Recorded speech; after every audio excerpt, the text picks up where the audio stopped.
মলা মাছ আমার ভীষণ পছন্দের একটা মাছ হচ্ছে মলা মাছ।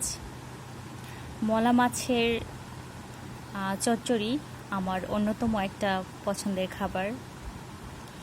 তো এই যে মলা মাছ, এটা হচ্ছে সামুদ্রিক মলা মাছ, যদিও এটা আমাদের দেশি মলা মাছ না, তারপরেও মলা মাছের চচ্চড়ি রান্না করলে ভীষণ ভালো লাগে খেতে। তো এখন এই যে এখনকার মৌসুমে কিন্তু এই যে গাছের ঝিঙে আলু দিয়ে মলা মাছ দিয়ে তরকারি রান্না করলে ভীষণ ভালো হয় খেতে। তো আমি অনেক ছোটোবেলা থেকেই ছোটো মাছ খেতে পছন্দ করতাম না, যেমন কিছু পুঁটি মাছ, চিংড়ি মাছ এবং ট্যাংরা মাছ ছাড়া অন্য কোনো মাছ খেতে চাইতাম না, মাংস খেতে চাইতাম না। তো আমার মা সবসময় বলতো যে ছোটো মাছ খাও, মলা মাছ খাও, ছোটো মাছ খেলে বিশেষ করে আমাদের চোখের জ্যোতি বাড়ে, এরকম একটা কথা বলতো। তো এখন অবশ্য ছোটো মাছ আমার অনেক প্রিয়। অনেক মনে পড়ে যে আমাদের নিজেদের গাছ থেকে ঝিঙা তুলে আনতাম, মা এসব ছোটো মাছ দিয়ে চচ্চড়ি করতো, তখন খেতে চাইতাম না, তখন ভালোবাসতাম না। কিন্তু এখন সময়ের বিবর্তনে মায়ের কথা অনেক মনে পড়ে, অনেক মিস করি মাকে। এখন মনে পড়ে, ইস, মা যদি রান্না করে রাখতো খাইতাম, আর এখন রান্না না করলে খেতে পারি না, এরকম একটা সিচুয়েশন। মায়ের হাতের রান্না খাই না বহু বছর, প্রায় 9 বছর শেষ হয়ে গেছে, 10 বছরে পড়লো মাকে হারিয়েছি। মায়ের হাতের অনেক তরকারি, অনেক স্মৃতি, যেমন দেশি মুরগির ঝোল, আমাদের বাড়ির দেশি পালিত যে মুরগি, এই দেশি মুরগির ঝোলের কথা আমার মায়ের হাতের মিষ্টি কুমড়া দিয়ে চিংড়ি মাছ, ছোট চিংড়ি মাছ, নানান, এই যে এখন কাঁঠালের সিজন, কাঁঠালের বিচি দিয়ে নুনা ইলিশ দিয়ে ডাটা দিয়ে একটা তরকারি, এরকম ভীষণ পছন্দের খাবার। অনেক অনেক তরকারির কথা মনে পড়ে, যেগুলো রান্না করলে মনে হয়, ইস, মা রান্না করলে কীরকম স্বাদ লাগতো। আমি রান্না করছি এখন ওইরকম টেস্ট কেন হয় না?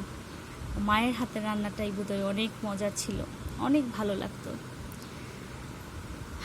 আসলে স্মৃতিচারণ, অনেক স্মৃতির কথাই মনে পড়ে। আমি প্রায় স্কুল থেকে ফিরে ভাত খাইতে চাইতাম না, স্কুল ড্রেস না খুলে আমি শুয়ে পড়তাম।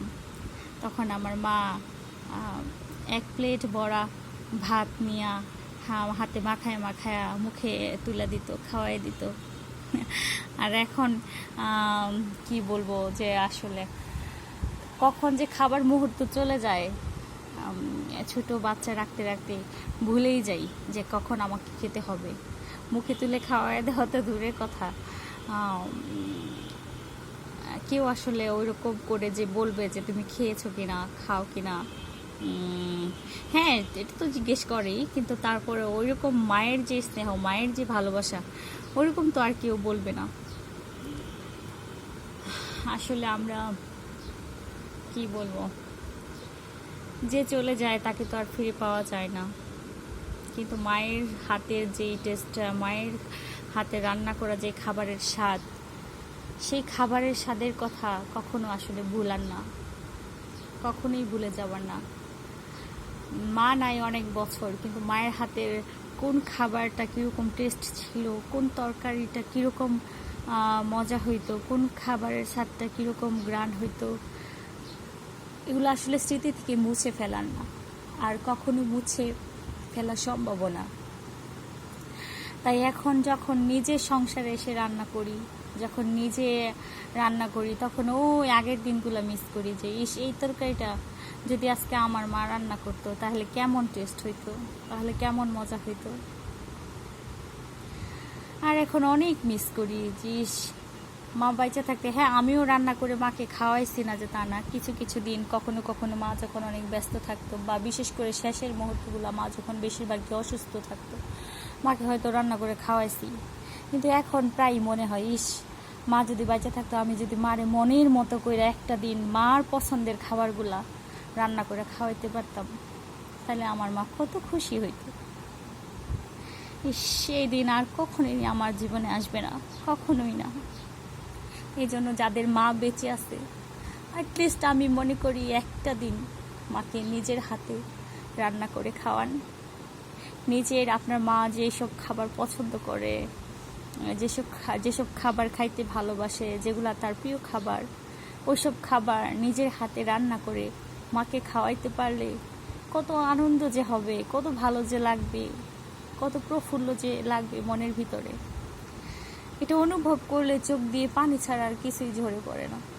যদিও আমি পারি নাই, আমার সেই সুযোগ হয় নাই, কারণ আমার মা যখন এই পৃথিবী থেকে চলে গেছে তখন হয়তো আমি সেই সুযোগটা পাই নাই।